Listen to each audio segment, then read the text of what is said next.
Quite often I get to thinking how as kids we got by. Like at Christmas time at our house, we couldn't even afford a fire. But we made do with what we had back then when I was young. Dad used to suck a peppermint and we'd all sit around his tongue. Hey guys, John here once again for another beer review, and we are back with the fast falling apart Beer52 box.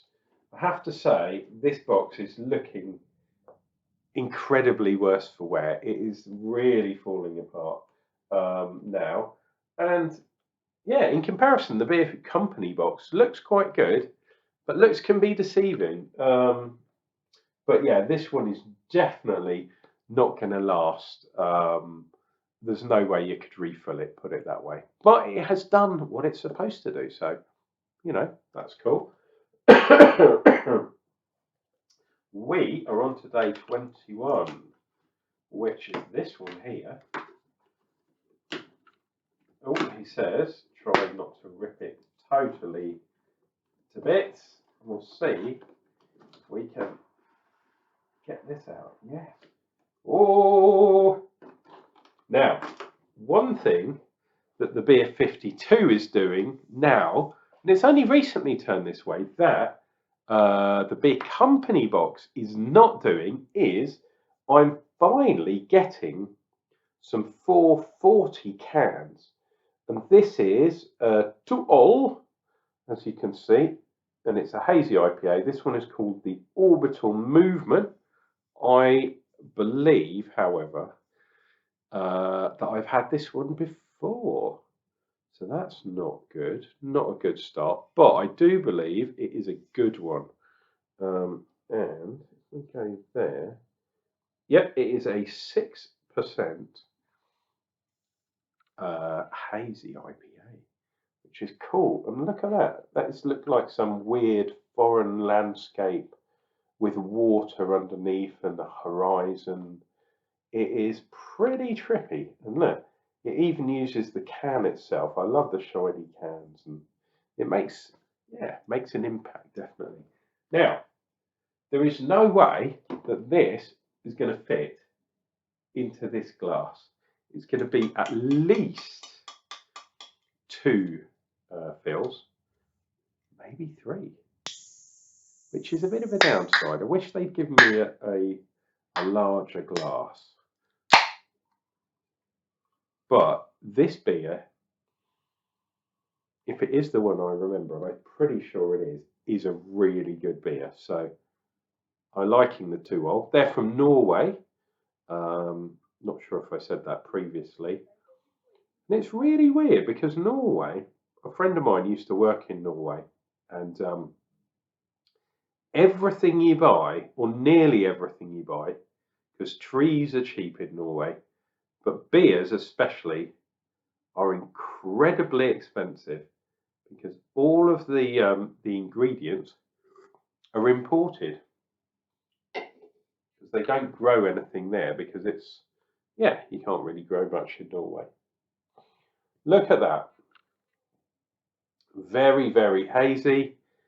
Head-wise, good fingers head, but those bubbles are very large. They are not going to hang around very, very long at all. They're going to disappear very quickly. We're getting, I was going to say we were getting tropical, but it's kind of, it's not quite tropical.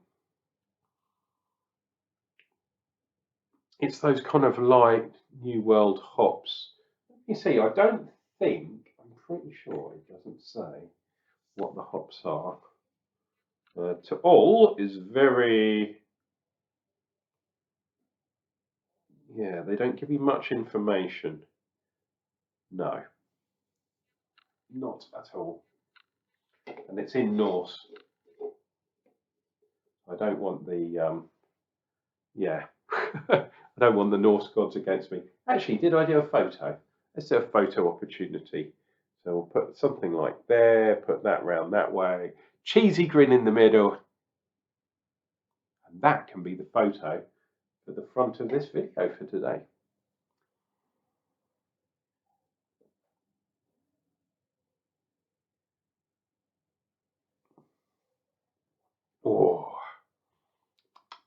really juicy actually.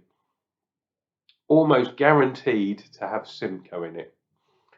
I'm definitely getting that juicy kind of orange, blood orange, mandarin fruitiness.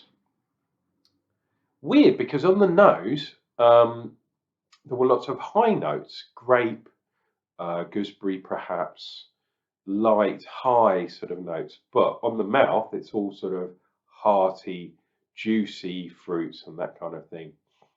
There's quite a bit of residual sugar in there.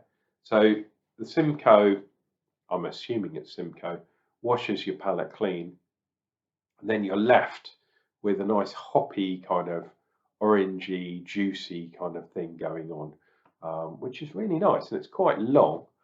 It's taken me a few years to actually like Simcoe. I used to absolutely hate Simcoe hops, but now I think mainly because they're in a lot of different beers and people balance things out nicely. I'm finally getting used to that kind of juicy, that juicy style. Whereas before I really didn't like it. It just, to me, it wasn't what beer should be. But now it is part of that hazy movement, um, of which this one is quite a good example.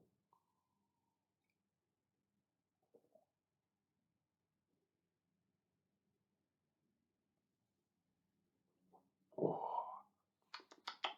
there is some other tropical stuff there. I'm getting pineapple now, which I wasn't getting before. So maybe a bit of mosaic or something like that. One of the new kind of New World type hops. That juiciness is still there. The sweetness is there, but it's not. I wouldn't say this is a perfectly balanced beer.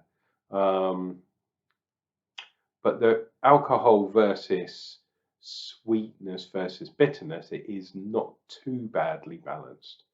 But it is quite hoppy, and it is biased towards those kind of juicy hops. Oh, I definitely have reviewed this beer before. However, what I actually gave it, I have no idea. I can't quite remember. I know Ta'ol overall as a brewery, I think really good. Are the better hazy IPAs?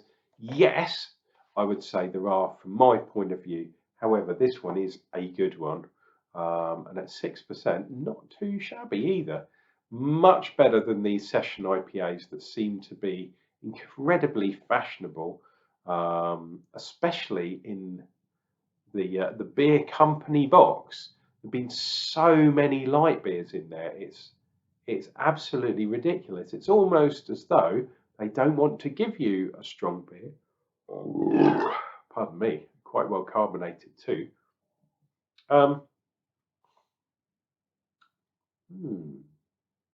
Let's see what we get on the third instalment. I don't think I'm going to fully fill up the glass a second time. My voice probably isn't going to hold out, and you guys probably aren't going to want to listen to me growling away.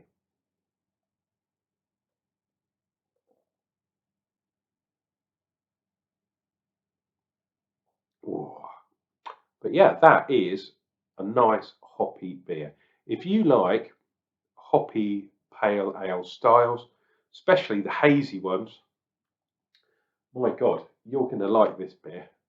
Look out if you can find Ta'ol, however you pronounce it. If you can find, because they do a lot of bottle beers as well, if you can find any of the designs that have this weird sort of 2 or 3 tone stripy kind of thing, because there were a few other ones. This is a really, really good example of that beer. The only problem, like I said, is I've definitely had this beer before. So I'm going to have to mark Beer52 down for doubling up, which is a real shame because I do actually like this beer. I really like the fact that it's a larger beer, whereas the other Advents that I've had, all of the beers, I've not had one large beer. Absolutely crazy. Whereas I've had a few from there. I've had a few bottles. Styles are all across the board. So yeah, it is what it is. Anyway, guys, if you've liked this video, why not think about joining the Jonna Army? Clicking like and subscribe down below. If you haven't liked this video, thank you for watching, and I'll be back later on for more beer reviews that perhaps you will like. Anyway, cheers until then, and we'll see you real soon.